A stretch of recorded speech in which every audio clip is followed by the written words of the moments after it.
साधना, त्याग, नारी शक्ति की प्रतिमूर्ति एवं महात्मा गांधी के स्वतंत्र भारत के सपने को साकार करने में समर्पित सहभागी की भूमिका निभाने वाली माता कस्तूरबा गांधी जी जयंती पर विनम्र नमन।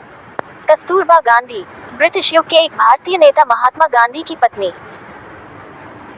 कस्तूरबा गांधी 1869-1944 महात्मा गांधी की पत्नी जो भारत में बा के नाम से विख्यात है। कस्तूरबा गांधी का जन्म 11 अप्रैल सन 1869 में काठियावाड़ के पोरबंदर नगर में हुआ था। इस प्रकार कस्तूरबा गांधी आयु में गांधी जी से 6 मास बड़ी थी। कस्तूरबा गांधी के पिता गोकुलदास मक्कनजी साधारण स्थिति के व्यापारी थे। गोकुलदास मक्कनजी की कस्तूरबा तीसरी संतान थी। उस जमाने में कोई लड़कियों को पढ़ाता तो था नहीं, विवाह भी अल्पवय में ही कर दिया जाता था। इसलिए कस्तूरबा भी बचपन में निरक्षर थी और 7 साल की अवस्था में 6 साल के मोहनदास के साथ उनकी सगाई कर दी गई। 13 साल की आयु में उन दोनों का विवाह हो गया। कस्तूरबा गांधी, जन्म 11 अप्रैल 1869, पोरबंदर, गुजरात। मृत्यु 22 फरवरी 1944, उम्र 74, पुणे, महाराष्ट्र। प्रसिद्धि कारण मोहनदास करमचंद गांधी की पत्नी। गांधी के साथ संघर्ष संपादित करें। पति पत्नी 1888 तक लगभग साथ ही रहे, किंतु बापू के इंग्लैंड प्रवास के बाद से लगभग अगले 12 वर्ष तक दोनों प्रायः अलग अलग से रहे। इंग्लैंड प्रवास से लौटने के बाद शीघ्र ही बापू को अफ्रीका जाना पड़ा। जब 1896 में वे भारत आए तब बा को अपने साथ ले गए। तब से बा बापू के पद का अनुगमन करती रही। उन्होंने उनकी तरह ही अपने जीवन को सादा बना लिया। वे बापू के धार्मिक एवं देश सेवा के महाव्रतों में सदैव उनके साथ रही।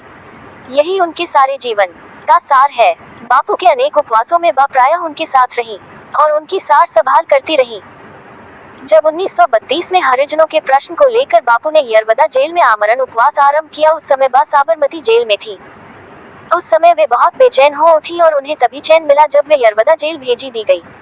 धर्म के संस्कार बा में गहरे बैठे हुए थे। वे किसी भी अवस्था में मांस और शराब लेकर मानुष देह भ्रष्ट करने को तैयार न थी।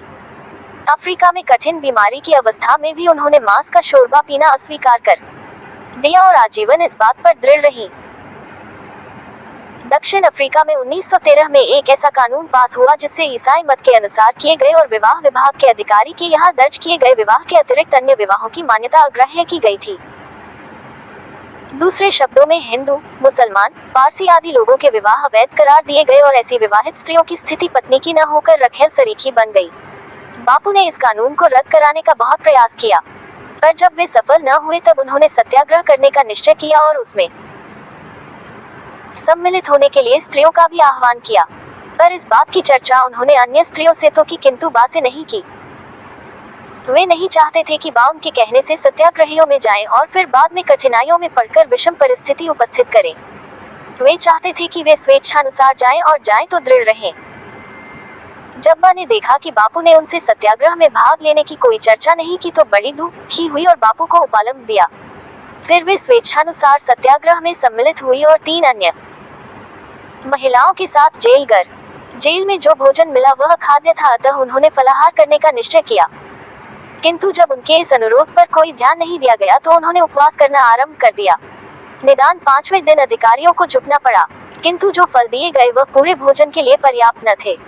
अतः बा को 3 महीने जेल में आधे पेट भोजन पर रहना पड़ा। जब वे जेल से छूटी तो उनका शरीर ठठरी मात्र रह गया था। दक्षिण अफ्रीका में जेल जाने के सिवा कदाचित वहां के किसी सार्वजनिक काम में भाग नहीं लिया, किंतु भारत आने के बाद बापू ने जितने भी काम उठाए उन सब में उन्होंने एक अनुभवी सैनिक की भांति हाथ बटाया। चंपारण के सत्याग्रह के समय बा भी तेहरवा ग्राम में रहकर गांवों में घूमती और दवा वितरण करती रही। उनके इस काम में निलहे गोरों को राजनीति की बू आई। उन्होंने बा की अनुपस्थिति में उनकी झोपड़ी जलवा दी।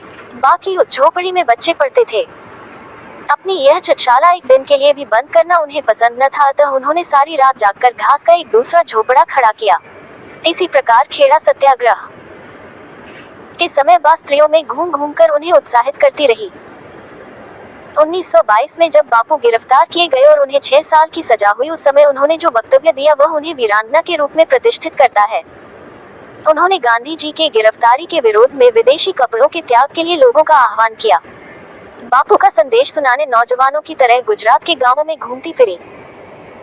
1930 में दांडी कूच और धरासना के धावे के दिनों में बापू के जेल जाने पर बा एक प्रकार से बापू के अभाव की पूर्ति करती रही। वे पुलिस के अत्याचारों से पीड़ित जनता की सहायता करती, धैर्य बंधाती फिरी। 1932 और 1933 का अधिकांश समय उनका जेल में ही बीता। 1939 में राजकोट के ठाकुर साहब ने प्रजा को कतिपय अधिकार देना स्वीकार किया था, किंतु बाद में मुकर गए। जनता ने इसके विरुद्ध अपना विरोध प्रकट करने के लिए सत्याग्रह करने का निश्चय किया। बा ने जब यह सुना तो उन्हें लगा कि राजकोट उनका अपना घर है, वहां होने वाले सत्याग्रह में भाग लेना उनका कर्तव्य है। उन्होंने इसके लिए बापू की अनुमति प्राप्त की और वे राजकोट पहुंचते ही सविनय अवज्ञा के अभियोग में नजरबंद कर ली गई। पहले उन्हें एक एकांत सुनसान में बसे गांव में रखा गया, जहां का वातावरण उनके तनिक भी अनुकूल न था। जनता ने आंदोलन किया कि उनका स्वास्थ्य ठीक नहीं है, उन्हें चिकित्सा की सुविधा से दूर रखना अमानुषिक है। फलत वे राजकोट से 10-15 मील दूर एक राजमहल में रखी गई। बा के जाने के कुछ समय बाद बापू ने भी सत्याग्रह में भाग लेने का निश्चय किया और वहां पहुंचकर उपवास आरंभ किया। जब बा को इसकी खबर मिली तो उन्होंने एक समय ही भोजन करने का निश्चय किया। बापू के उपवास के समय वे सदैव ही ऐसा करती थी। 2-3 दिन बाद ही राजकोट सरकार ने यह बुलावा देकर कि वे बापू से मिलना चाहें तो जा सकती हैं, उन्हें बापू के पास भेज दिया। किंतु जब शाम को कोई उन्हें नजरबंदी के स्थान पर वापस ले जाने नहीं आया, तब पता चला कि इस छलावे से उन्हें रिहा किया गया है। बापू को यह सह्य न था। उन्होंने बा को 1 बजे रात को जेल वापस भेजा। राजकोट सरकार की हिम्मत न हुई कि वह सारी रात उन्हें सड़क पर रहने दे। वे वापस राजमहल ले जाई गईं और उसके बाद दूसरे दिन वे बाकायदा रिहा की गईं। 9 अगस्त 1942 को बापू आदि के गिरफ्तार हो जाने पर बा ने शिवाजी पार्क बम्बई में, जहां स्वयं बापू भाषण देने वाले थे, सभा में भाषण करने का निश्चय किया, किंतु पार्क के द्वार पर पहुंचने पर गिरफ्तार कर ली गई। 2 दिन बाद वे पूना के आगा खां महल में भेज दी गई। बापू गिरफ्तार कर पहले ही वहां भेजे जा चुके थे। उस समय वे अस्वस्थ थीं। 15 अगस्त को जब एकाएक महादेव देसाई ने महाप्रयाण किया तो वे बार बार यही कहती रही, महादेव क्यों गया, मैं क्यों नहीं। बाद में महादेव देसाई का चितास्थान उनके लिए शंकर महादेव का मंदिर सा बन गया। वे नित्य वहां जाती, समाधि की प्रदक्षिणा कर उसे नमस्कार करती। वे उस पर दीप भी जलवाती। गिरफ्तारी की रात को उनका जो स्वास्थ्य बिगड़ा वह फिर संतोषजनक रूप से सुधरा नहीं और अंततोगत्वा उन्होंने 22 फरवरी 1944 को अपना एक समाप्त किया। उनकी मृत्यु के उपरांत राष्ट्र ने महिला कल्याण के निमित्त 1 करोड़ रुपया एकत्र कर